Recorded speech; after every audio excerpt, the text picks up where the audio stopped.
I think the fan base had come over from television, and there had been another film before with Roy Castle, bless him, and he played alongside Peter as the companion then.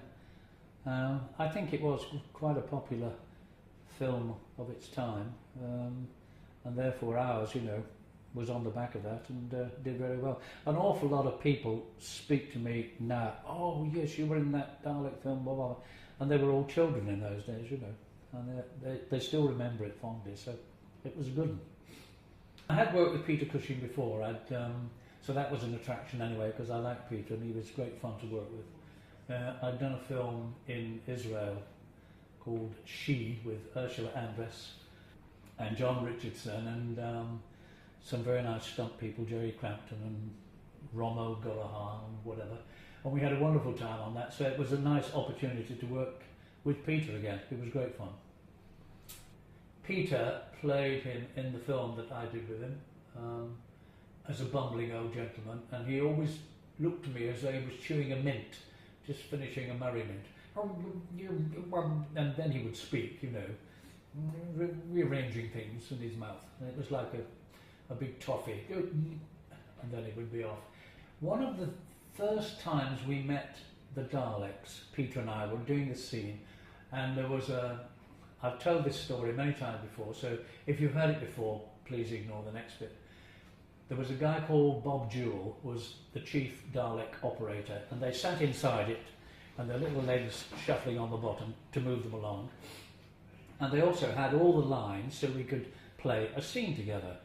And they would say, you'll go over there, whatever it was. Anyway, Bob was coming down the ramp inside the thing, and Peter and I were being naughty, whatever we had to do as the characters.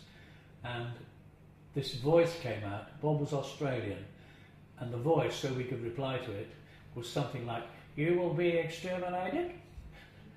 And that was it. Peter and I started laughing, and we got the most terrible telling off from Gordon Fleming. "Oh, stop that laughing, Cribbins, what are you doing?" Yes, this gruff Glaswegian or wherever voice. We just couldn't, we got the giggles, because it's be exterminated, and it's back to Ramsey Street, and we just laughed and laughed and laughed, and Gordon got more and more cross. But the Daleks always, they used to make me laugh, really, they did. These voices and trundling about and bumping into things. Whoops, Daisy, yes. Sorry, cut, we go again.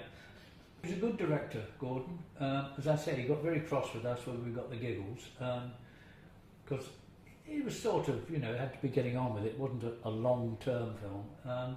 No, I enjoyed working with him. He was very direct, and you knew exactly where you were with him. No, he was fun, yeah. And that very gruff, "Hello, good morning," growling at you.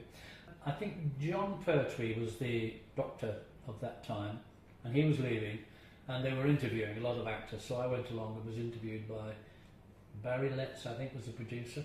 Anyway, I went in and sat down, as you do, "Hello, good morning, right, what have you done, what can you do?" I said, "Well, I'm a very good swimmer."